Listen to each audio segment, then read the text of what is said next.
Hello everyone, it's so nice to be back at Wandering Journaling and the summer edition.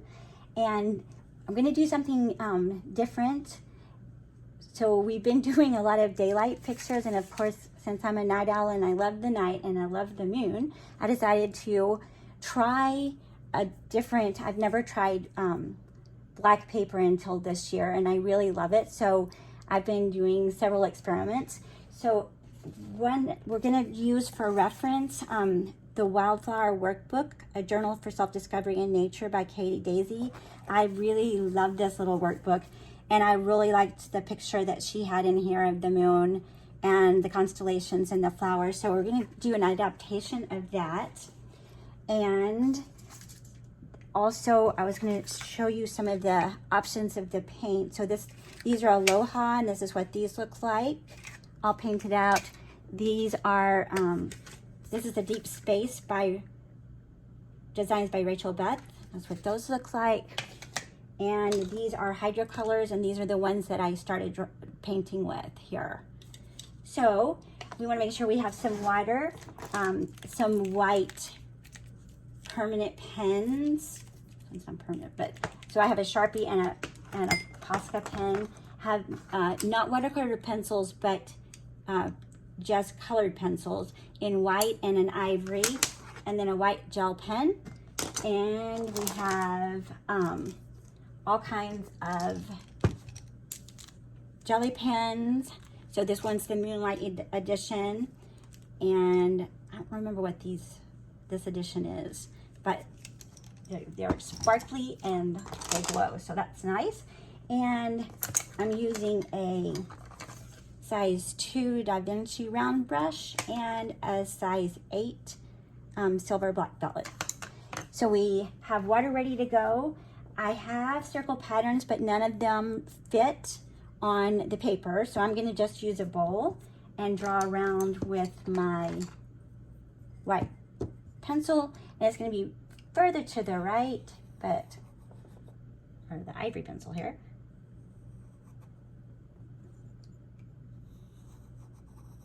And we're going to take that off. The paper that I'm using is the Stonehenge Aqua Cold Press Black. And this one was the Dylusions Black. And I can get all that information for you as well. So we have our circle going. We're going to take the pencil and go around it a little bit more, make a little bit thicker of a border. And it really does look better just to use the pencil than to use a marker, because it's very pronounced when the marker gets onto the black. And the moon is very uneven. So some of the lunar features, it has no atmosphere. It is dry, dusty, and it has a rocky surface. It has mountain ranges. It has low flat areas. It has dark areas that is basaltic lava. And then it has impact craters. And we're going to work most with the impact craters. Okay. And now when I did the impact craters earlier, I tried it with the markers, and it really is too pronounced and doesn't look as well as with the colored pencil. So I alternated this between the ivory and the white.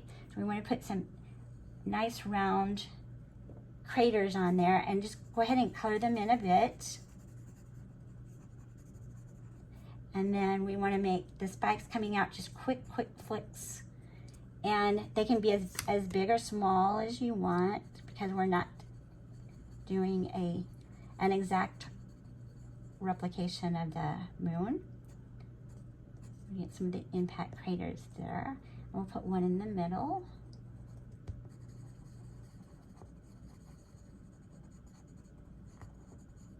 Okay. The impact spikes there. Okay. And let's just put some circles, kind of like spirals. And then just maybe a few rocky looking ones. We're going to go over this, and so it will be a bit more visible that way. And then we're going to take the white gel pen and go in and make smaller craters this time. But a lot of the moon has the uneven appearance from here also. So we have some that has brighter areas on the moon and some that are darker. Okay, I think we'll go in and so just make a couple of lines inside of the colored pencil lines. Really sketchy. And then when you put the paint on, it looks really, really good once it's sketchy in there. Okay, so let's move on to our flowers, and we can go back and finish the moon if you want to do something later with it. You can either use the pencils, the fluorescent pens, or the fluorescent paint, but I'm gonna go ahead and try the paint. And I'm gonna try and keep that color scheme that I have there. I really enjoyed that one. So I'm gonna use the purple. And when you first put it on there, it doesn't show up very well, but once it dries, you can see it very nicely. So we have one, and let's just try one over here.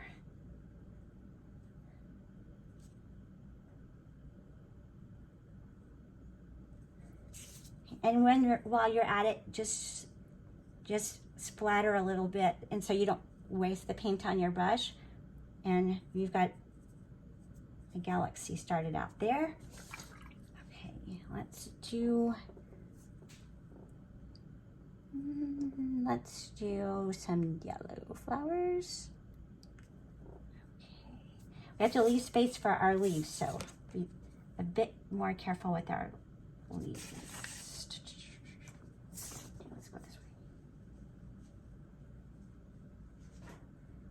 And the yellow shows up very brightly. Let's do, and it just doesn't matter one way or the other, so switch them back and forth.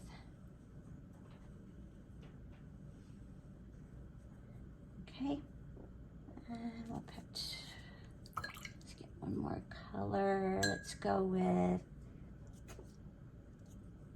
let's try this peach. This is called Geneva. I don't think I've used it before, so let's see what we got here. Oh, pretty. Should have been using that. That's a pretty one. Okay, and again, on this time, let's fill in a little bit of the moon with that Geneva color. And then you can see, go right on top of the craters, and it'll spread and blend some, but don't worry about that because it'll pop back out. And we can write on top of it if we need to afterwards. Okay, so let's get the stems on and use some of the Aloha stems here. And make sure you leave a little bit of room for the leaves. Okay.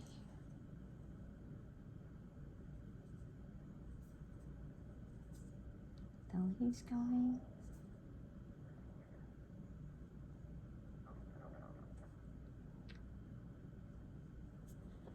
Okay, maybe more leaves. All right.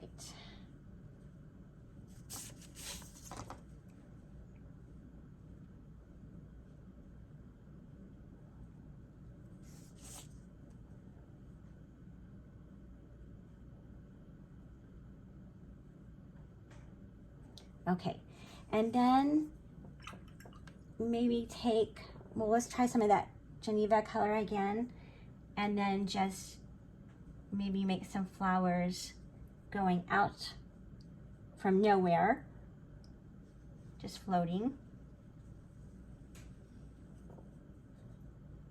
and in those spaces.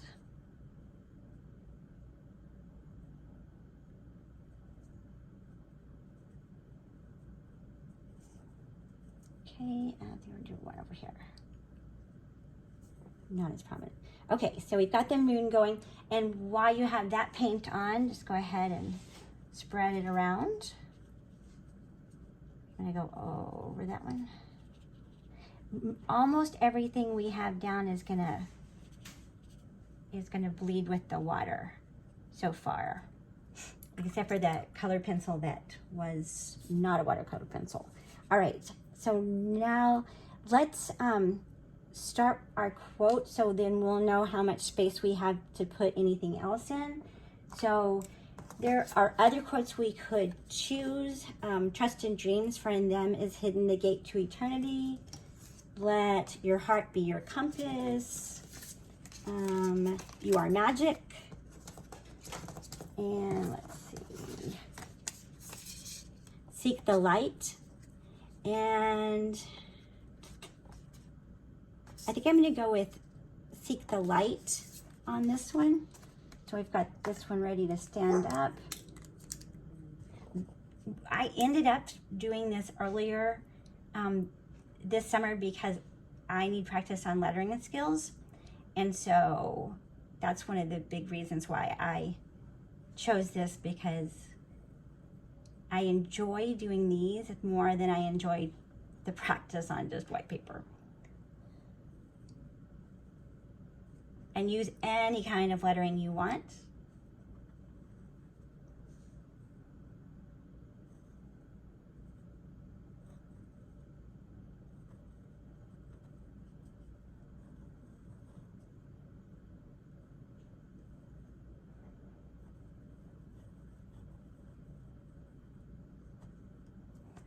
Okay, a little on the end of there.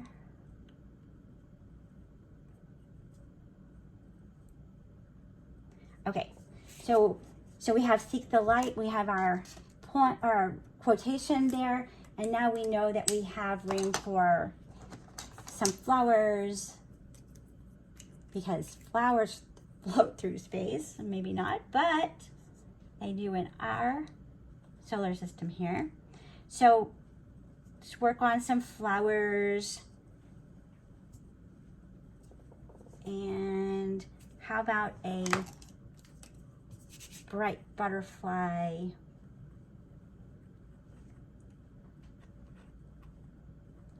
So we can get the outlines for this in a little bit of paint, and then you can go back and fill it in with whatever you would like to use on that.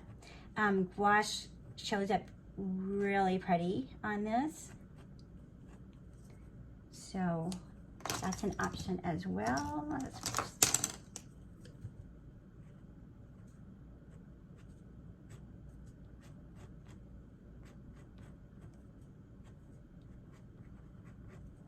Okay, and then let's put a few more colors in the moon here. Let's do, I don't know what this color is. We're gonna give it a shot. That one doesn't show up as much, but it's pretty going on anyway.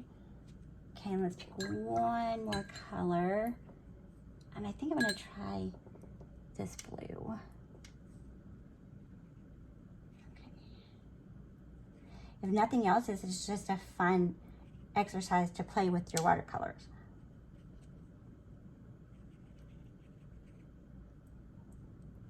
Okay. Okay, so pretty soon that really starts looking like it has deeper levels and raised levels.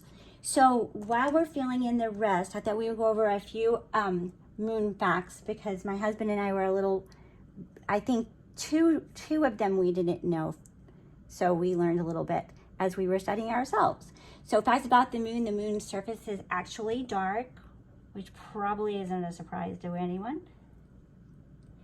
The sun and the moon are not the same size, which probably isn't a surprise to anyone. The moon is drifting away from the earth by centimeters, but still it is. And then anything you have left on your brush, just take it back over and fill in whatever spaces of the moon that you haven't colored in, because our moon doesn't, we really don't want to have just that black showing. Okay. The moon was made when a rock smashed into the earth. We're going to go back over with our green and add a stem and a couple of leaves for that flower. Then I'm going to go up and paint in the butterfly with the yellow. The moon has quakes too.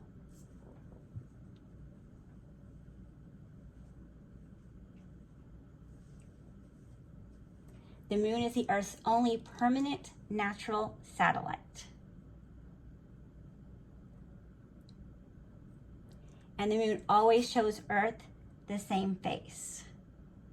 So we only see one side of the moon. Always the same side.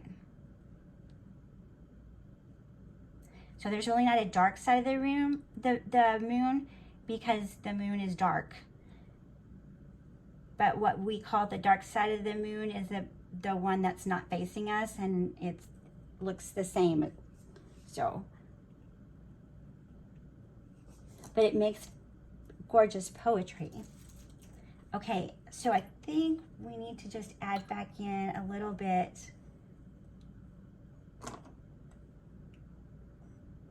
for the butterfly center there. And use, if I can get this a little bit darker in the center.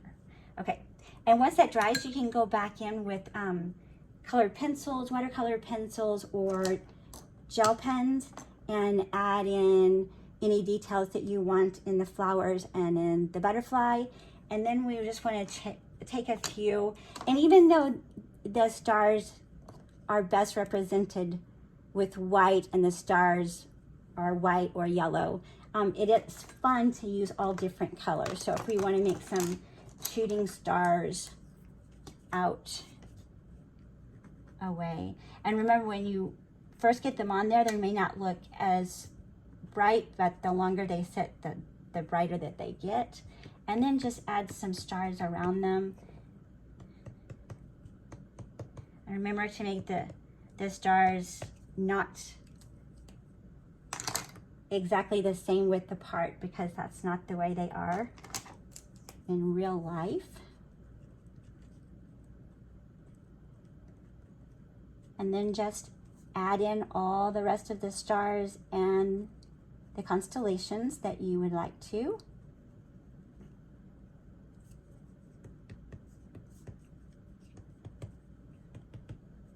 And this dries, it needs a center. There we go. Okay. All right, and that's about it. So go back in when everything dries and add in the finishing touches. And I can't wait to see what quotes you choose and how you choose to decorate your moon. Have a wonderful week. Bye-bye.